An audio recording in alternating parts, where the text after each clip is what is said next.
1 से 3 नवंबर के बीच गंगा उत्सव का आयोजन। पूरे देश के 150 जिलों में विभिन्न गतिविधियों के माध्यम से मनाया जा रहा है उत्सव।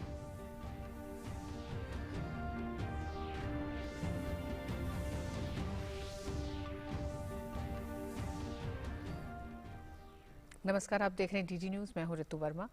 पीएम मोदी ने ग्लासगो में भारतीय समुदाय के लोगों से मुलाकात की।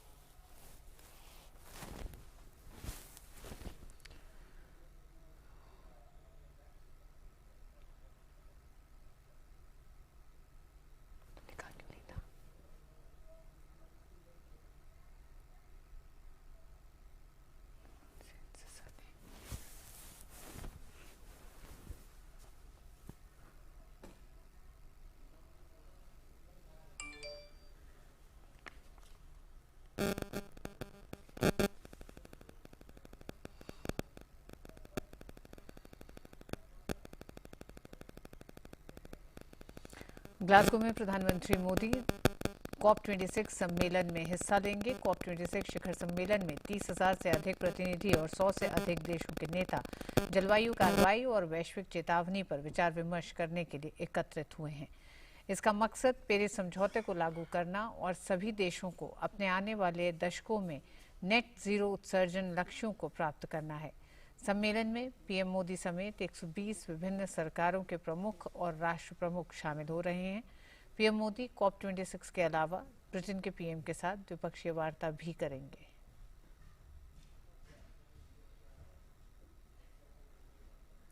प्रधानमंत्री नरेंद्र मोदी ग्लासगो में COP26 शिखर सम्मेलन में भाग लेंगे। COP26 शिखर सम्मेलन में भारत विश्व के अन्य नेताओं के साथ जलवायु परिवर्तन और कार्बन उत्सर्जन को कम करने की दिशा में किए गए प्रयासों पर चर्चा करेगा।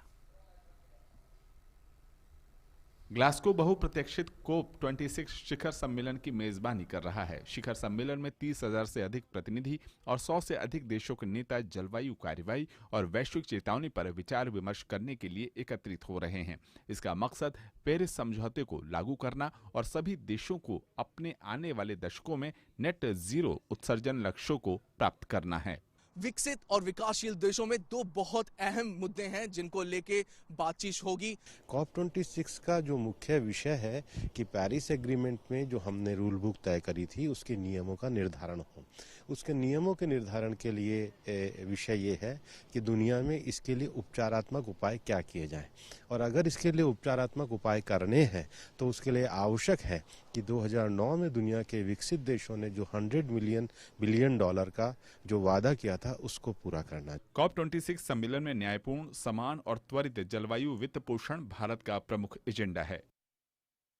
विकसित देशों को जिस तरह से अपने एमिशन के जो गोल थे वो उनको पाने के लिए कार्बन क्रेडिट खरीदनी थी, वो उन्होंने नहीं खरीदी। ना तो उन्होंने कार्बन क्रेडिट खरीदी और इस वजह से अपने वो कार्बन के एमिशन के जो उनके गोल थे उसको वो प्राप्त नहीं कर सके। जरूरत पड़ने पर कार्बन क्रेडिट दूसरे कंट्रीज से, कम से कम विकसित देशों से खरीदें। सबसे पहले है क्लाइमेट फाइनेंस और दूसरा है टेक्नोलॉजी ट्रांसफर का। भारत लाइक माइंडेड ग्रुप्स की अगुवाई करेगा और इन दो मुद्दों पे जरूर अपनी बात रखेगा। जलवायु परिवर्तन का समाधान न केवल विकसित देशों द्वारा प्रस्तावित शून्य कार्बन उत्सर्जन लक्ष्य निर्धारित करना है, बल्कि इन देशों को उत्सर्जन के लिए अपनी ऐतिहासिक जिम्मेदारी को स्वीकार करने और विकासशील देशों और जलवायु परिवर्तन के प्रति संवेदनशील लोगों के हितों की रक्षा करने की आवश्यकता है। सभी विकसित देश के साथ के अगेंस्ट में विकासशील देश सभी एक साथ में हैं। हमको अगर नेट जीरो पाना है 2050 तक, तो ये ग्लोबली, मतलब सभी ग्लोबली नेट जीरो हो जाए, ऐसा करने के लिए हम मानते हैं कि होना चाहिए। लेकिन इसमें जो अलग अलग जिम्मेदारियां हैं, जो विकसित देश हैं उनकी जिम्मेदारियां ज़्यादा हैं। 2015 में जब पेरिस समझौता हुआ था, प्रधानमंत्री नरेंद्र मोदी का जलवायु परिवर्तन पर विमर्श में बदलाव के लिए जोर रहा है। जलवायु कार्रवाई, जलवायु न्याय, जलवायु वित्त को साथ साथ लेकर चलना होगा।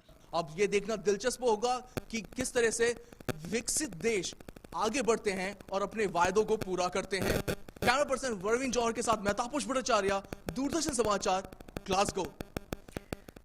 केंद्रीय स्वास्थ्य मंत्री डॉक्टर मनसुख मांडविया ने आज दिल्ली में डेंगू की स्थिति की समीक्षा की। उन्होंने आश्वासन दिया कि केंद्र सरकार पूरा सहयोग करेगी। डॉक्टर मांडविया ने कहा कि संवेदनशील स्थानों की पहचान, दवाओं का छिड़काव और समय से उपचार जैसे कार्य किए जा रहे हैं। डॉक्टर मांडविया ने कहा कि केंद्र सरकार डेंगू प्रभावित राज्यों में विशेषज्ञों का दल भेज रही है।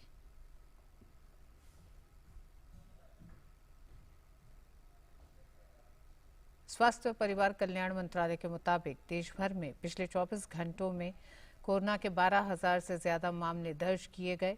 वहीं पिछले 24 घंटों में 12,718 मरीज उपचार करवाकर स्वस्थ हो चुके हैं, जिसके बाद देश में रिकवरी रेट बढ़कर 98.20% हो गई है। सक्रिय मामलों की कुल संख्या 1,58,817 हो गई है। वहीं साप्ताहिक पॉजिटिविटी रेट वर्तमान में 1.17% दर्ज की गई है। दैनिक पॉजिटिविटी रेट 1.42% हो गई है।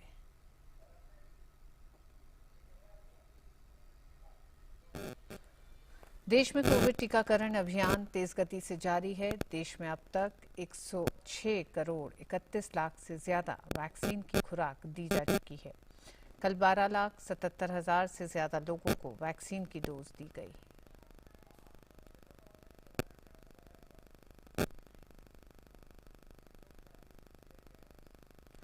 राजधानी दिल्ली में कोरोना के नए मामलों में आ रही गिरावट के बाद आज से पहली से लेकर 8वीं कक्षा तक के निजी और सरकारी स्कूल खुल गए हैं।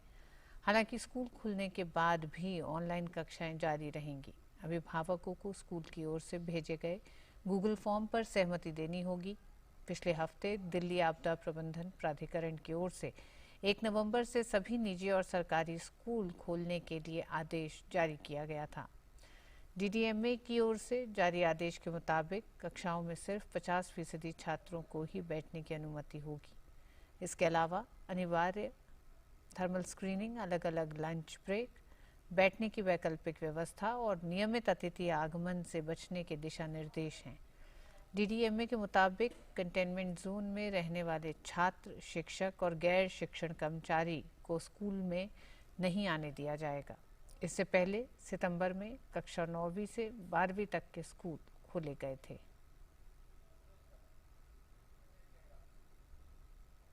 तमिलनाडु में भी आज से पहली से 8वीं तक की कक्षाओं के स्कूलों को खोला जा रहा है। कोरोना गाइडलाइंस का पालन करते हुए राज्य के सभी प्राइवेट और सरकारी स्कूल खुल रहे हैं।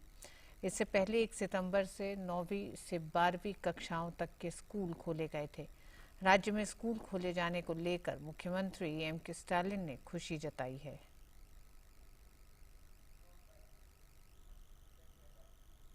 केरल में भी आज से स्कूल खुल रहे हैं। पहली से 7वीं कक्षा और 10वीं और 12वीं कक्षाओं के लिए आज से स्कूल खोले गए। बाकी कक्षाओं के लिए 15 नवंबर से स्कूल खोले जाएंगे। स्कूलों को शिक्षा विभाग और स्वास्थ्य विभाग द्वारा जारी दिशा निर्देशों का पालन करना होगा। इसके अलावा स्कूलों का सुरक्षित तरीके से संचालन सुनिश्चित करने के लिए दैनिक आधार पर निगरानी की व्यवस्था भी की गई है। वहीं वैक्सीन की दोनों डोज ले चुके शिक्षकों और कर्मचारियों को ही स्कूल आने की इजाजत है। अभिभावकों को भी स्कूल के प्रोटोकॉल के बारे में जानकारी दी जा रही है।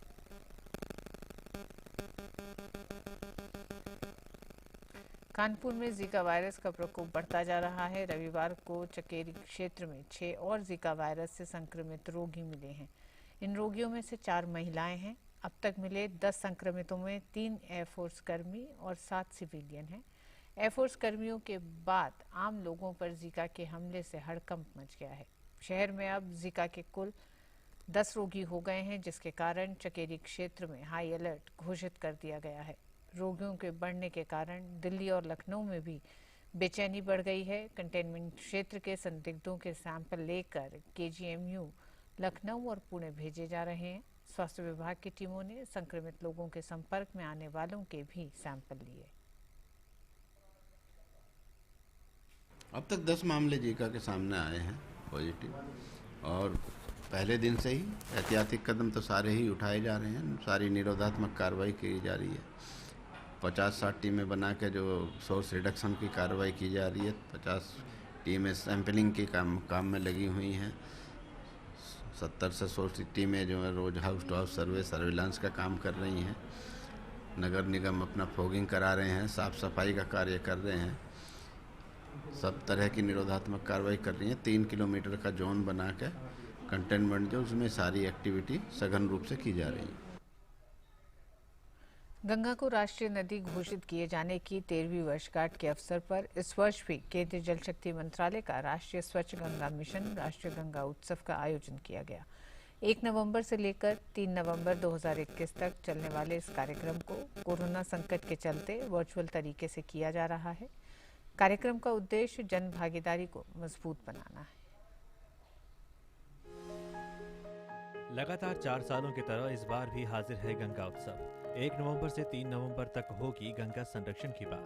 केंद्रीय जल शक्ति मंत्री गजेंद्र सिंह शेखावत ने उत्तराखंड में गंगा पर चलाए जा रहे नमामि गंगे प्रोजेक्ट्स की प्रदर्शनी का अवलोकन किया और गंगा उत्सव 2021 की औपचारिक शुरुआत की। अनुराधा पौडवाल ने इस अवसर को अपने सुरों से रोशन किया।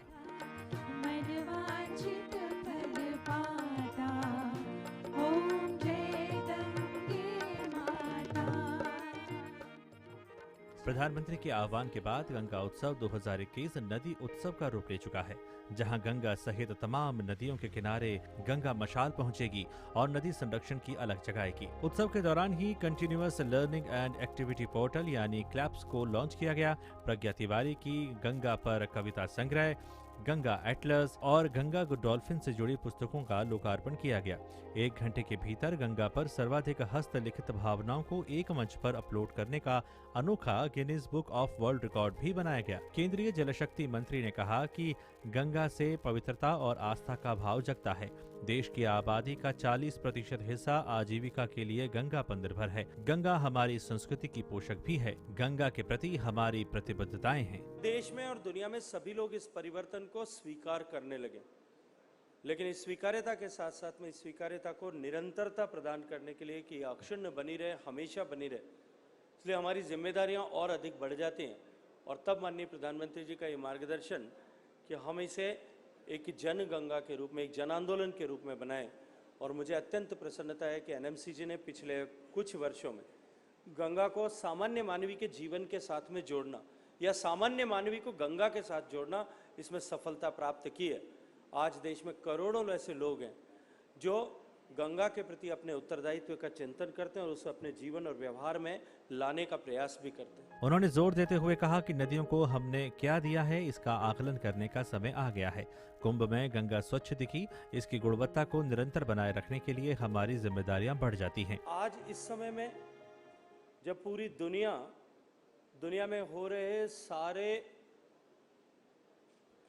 जो चेंजेस हैं, जिस तरह से पर्यावरण में परिवर्तन हो रहा है, कल क्लाइमेट में जो जिस तरह से चेंजेस आ रहे हैं और उसके कारण से जो चुनौतियां बन रही हैं, पूरा विश्व जब उन चुनौतियों को लेकर के व्यथित भी है, चिंतित भी है, भयभीत भी है, तब हम सब लोगों के सामने ये अवसर है कि हम इस बात का आकलन करें कि इन सभ्यताओं के विकास में नदियों ने जो हमको इतनी सदियों तक, सहस्त्राब्दियों तक जो हमको जीवन दिया, लेकिन इन सब वर्षों में, इन सहस्त्र वर्षों में हमने नदियों को क्या दिया है, इस बात का आकलन करने का अब समय आ गया है। इस बार देश भर में 150 जिलों में गंगा उत्सव को मनाया जाएगा। इस बार यह उत्सव आज़ादी के 75 साल यानी कि आज़ादी के अमृत महोत्सव के रूप में मनाया जाएगा। आप www.gangautsav.in और नमामि गंगे के सोशल मीडिया के माध्यम से इस उत्सव में हिस्सा ले सकते हैं। Chandrashekhar, DD news. उत्तर प्रदेश के मुख्यमंत्री योगी आदित्यनाथ ने समाजवादी पार्टी के नेता अखिलेश यादव द्वारा जिन्ना की तुलना सरदार पटेल से करने की निंदा की। उन्होंने कहा कि यह तालिबानी और विभाजनकारी है। जिन्ना ने देश तोड़ने का काम किया, जबकि सरदार पटेल ने इस देश को जोड़ा। कल मैं समाजवादी पार्टी के राष्ट्रीय अध्यक्ष का वक्तव्य सुन रहा था। वह देश तोड़क जिन्ना से इस राष्ट्र को जोड़ने वाले सरदार वल्लभ भाई पटेल की तुलना कर रहे थे। भाइयों बहनों, ये वक्तव्य अत्यंत शर्मनाक है। ये तालिबानी मानसिकता है जो हमेशा तोड़ने में विश्वास करता है। सरदार वल्लभ भाई पटेल भारत की एकता और अखंडता के आधार हैं, उसके शिल्पी हैं और वर्तमान में प्रधानमंत्री मोदी जी के नेतृत्व में एक भारत श्रेष्ठ भारत की परिकल्पना को साकार करने का कार्य किया जा रहा है। सरदार वल्लभ भाई पटेल की जयंती पर रविवार को प्रसार भारती की तरफ से आयोजित कार्यक्रम के रूप में chief of defence staff general Bipin Rawat ने ऑल इंडिया रेडियो का प्रतिष्ठित सरदार पटेल मेमोरियल व्याख्यान दिया। अपने संबोधन में उन्होंने राष्ट्र निर्माण में सेना की भूमिका विषय पर चर्चा की। उन्होंने कहा कि धर्मनिरपेक्षता, अनुशासन, अखंडता और निष्ठा के साथ साथ संवैधानिक रूप से चुनी गई सरकार के प्रति वफादारी की अवधारणा के जरिए भारतीय सशस्त्र बलों ने राष्ट्र की राजनीतिक स्थिरता में योगदान दिया है। Discipline, integrity, loyalty, esprit de corps are essential values inculcated among our men. A soldier's oath is to the Constitution of India and to the constitutionally elected central government. Ideology of the political parties or their hue and color does not concern the armed forces. Our armed forces, unlike those of some neighboring countries, have stuck to the concept of loyalty to the constitutionally elected government. They have thus contributed to the political stability of the nation and enabled it to develop its unique democratic political ambience. CDS general Bipin Rawat ने कहा कि दुर्गम क्षेत्रों में छावनियों और सैन्य स्टेशनों के माध्यम से सशस्त्र बलों की तैनाती ने विकास परियोजनाओं के जरिए स्थानीय अर्थव्यवस्था में योगदान दिया है। Deployment of the armed forces enabled governmental infrastructure to follow in the remote areas of Arunachal Pradesh, Mizoram, Manipur, Nagaland, border areas of Uttarakhand, Himachal Pradesh and parts of Jammu and Kashmir and Ladakh. Credit for initiating the feeling of nationalism in such areas goes to the armed forces. Very establishment of a military station generates a certain amount of business and developmental activities in and around the station. This is how the government's developmental infrastructure like roads, electricity and telecommunication could reach out to remote and undeveloped areas. अक्टूबर महीने में GST राजस्व संग्रह में महत्वपूर्ण वृद्धि हासिल की गई है।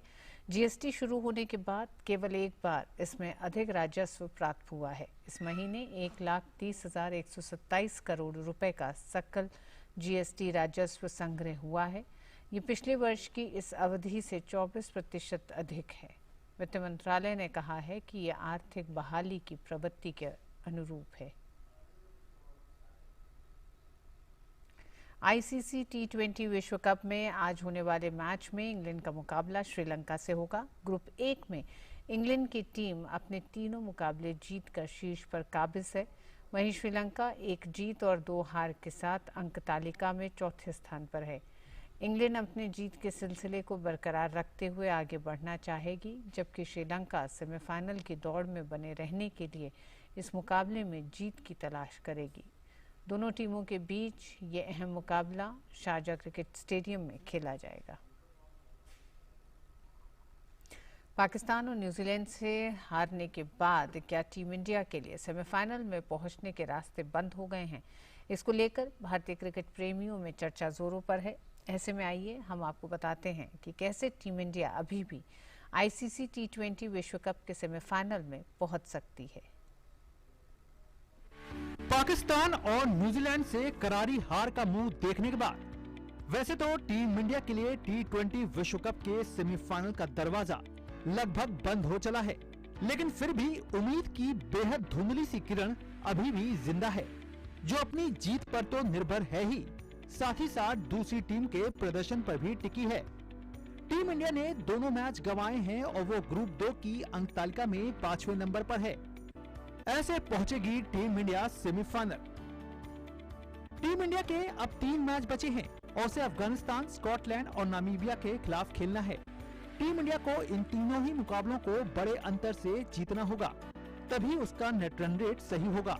इन तीनों ही टीमों के खिलाफ उसे 100 रन से अधिक अंतर से जीत दर्ज करनी होगी। दुआ इस बात की करनी होगी कि न्यूजीलैंड को अफगानिस्तान, स्कॉटलैंड या फिर नामीबिया में से किसी एक टीम से हार मिले। न्यूजीलैंड अगर स्कॉटलैंड और नामीबिया के खिलाफ मुकाबला जीत जाए तो भी जीत का अंतर बहुत ज्यादा ना हो। सेमीफाइनल में पहुंचने का समीकरण। भारतीय टीम फिलहाल ग्रुप 2 में 5वें स्थान पर है। टीम के अंक 0 है और टीम का रन रेट -1.609 है। वहीं न्यूजीलैंड का मौजूदा रन रेट +0.765 है और टीम तीसरे स्थान पर है। भारतीय टीम अगर अपने तीनों मैच जीत भी जाती है और न्यूजीलैंड को अफगानिस्तान के खिलाफ हार भी मिलती है, लेकिन स्कॉटलैंड और नामीबिया के खिलाफ टीम जीत हासिल करती है, तो ऐसी स्थिति में न्यूजीलैंड और भारत के एक बराबर 6-6 अंक होंगे। उस स्थिति में बेहतर रन रेट वाली टीम सेमीफाइनल में होगी। भारत के अगले मुकाबले। भारतीय टीम 3 नवंबर को अफगानिस्तान के खिलाफ मैच खेलेगी तो 5 नवंबर को स्कॉटलैंड के खिलाफ, जबकि 8 नवंबर को नामीबिया के खिलाफ मैदान पर उतरेगी। तो कुल मिलाकर कहानी यही है कि टीम को अब अपने मुकाबले तो जीतने ही हैं, लेकिन प्रार्थना इस बात की भी करनी है कि न्यूजीलैंड भी अपना एक मुकाबला हारे, जो फिलहाल मौजूदा स्थिति में आसान तस्वीर तो बिल्कुल भी नहीं है। Sports desk, DD news. Delhi का मुख्य निर्वाचन कार्यालय इन दिनों दिल्ली का वोटर उत्सव 2022 मना रहा है, जिसकी थीम चलो वोटर बने हम रखी गई है। दिल्ली में कोई भी मतदाता न छूटे, इसके लिए प्रयास किए जा रहे हैं। पेश है हमारे संवाददाता गिरीश निशाना की एक खास रिपोर्ट। कोई भी मतदाता न छूटे, इसको लेकर दिल्ली के मुख्य निर्वाचन कार्यालय ने विशेष अभियान चलाया है, वो भी दिल्ली का वोटर उत्सव 2022 मनाकर। जी हाँ, इसकी थीम रखी गई है चलो वोटर बने हम। अगर आप भी दिल्ली के मतदाता हैं तो 30 नवंबर 2021 तक प्रारूप मतदाता सूची में अपना नाम और ब्यौरा बिना किसी त्रुटि के सुनिश्चित करें, और अगर कोई गलत नाम इस प्रारूप मतदाता सूची में जोड़ा गया है तो उचित फॉर्म में जमा करें। मतदाता अपना नाम electoralsearch.in पर ऑनलाइन भी ढूंढ सकते हैं या फिर EPIC space voter I card number लिखकर 7738299899 पर SMS करें। वोटर हेल्पलाइन नंबर 1950 पर प्राप्त किया जा सकता है। नए योग्य मतदाता जिन्होंने 18 साल की उम्र 1 जनवरी 2021 को पूरी कर ली है या फिर आगामी 1 जनवरी 2022 को पूरी कर लेंगे, वे मतदाता भी फॉर्म 6 भरकर आवेदन कर सकते हैं।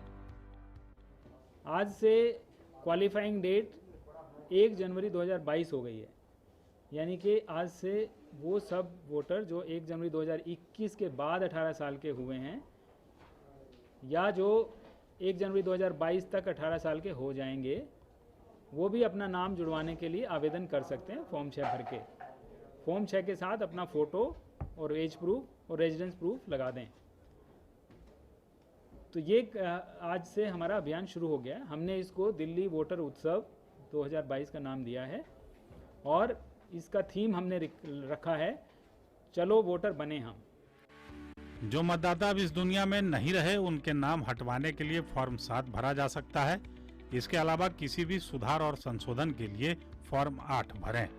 एक से ज्यादा स्थान पर मतदाता सूची में नाम हटवाने के लिए फॉर्म 7 भरा जा सकता है। गौरतलब है कि दिल्ली में फिलहाल 1,47,95,549 मतदाता हैं, जिसमें से 80,88,031 पुरुष मतदाता और 67,06,570 महिला मतदाता हैं, जबकि अन्य की संख्या 948 है। भले ही आपके पास वोटर कार्ड हो, लेकिन वोटर लिस्ट में अगर आपका नाम नहीं है तो आप मतदान के दिन वोट नहीं डाल पाएंगे। इसीलिए आज ही अपने नाम की जांच करें और मतदान के दिन किसी भी तरह की परेशानी उठाने से बचें। कैमरामैन विनय तिवारी के साथ गिरीश निशाना, डीडी न्यूज, दिल्ली। और दिवाली की तैयारियां जोरों पर हैं। इस बार मिट्टी के दिए की बिक्री ज्यादा हो रही है। लोग स्वदेशी उत्पादों की ज्यादा खरीदारी करते नजर आ रहे हैं, जिससे वोकल फॉर लोकल को प्रोत्साहन मिल रहा है। पेश हमारे संवाददाता गिरीश निशाना की एक और रिपोर्ट। ये है बबीता।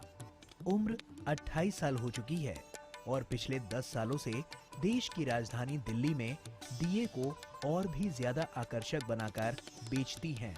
इस बार की दीपावली के लिए भी ये अपने उत्पादों को सजाने में जुटी हैं।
नमस्कार, कॉप 26 पर आधारित हमारे इस विशेष कार्यक्रम में आप सबका स्वागत है।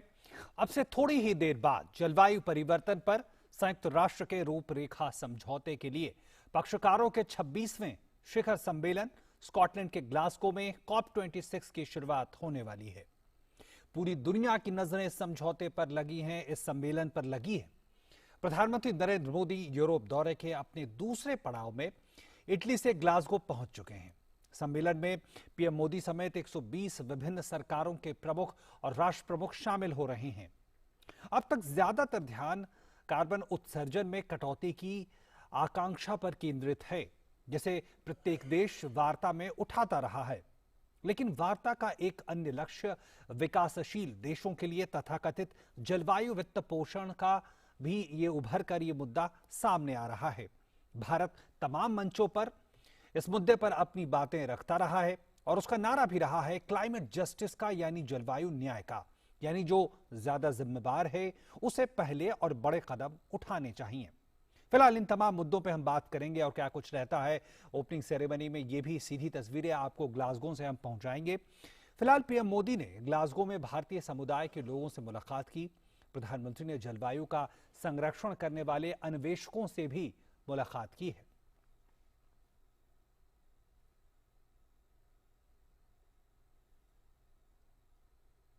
और प्रधानमंत्री जहां भी दौरा करते हैं वहां भारतीय समुदाय उनसे मिलने के लिए उमड़ पड़ता है और ऐसे ही दृश्य ग्लासगो में भी देखे गए। भारतीय समुदाय, कम्युनिटी लीडर्स, तमाम लोगों ने प्रधानमंत्री से मुलाकात की और ये मौका था कुछ संदेश आदान प्रदान का, विचार विमर्श का, शुभेच्छाओं के आदान प्रदान का।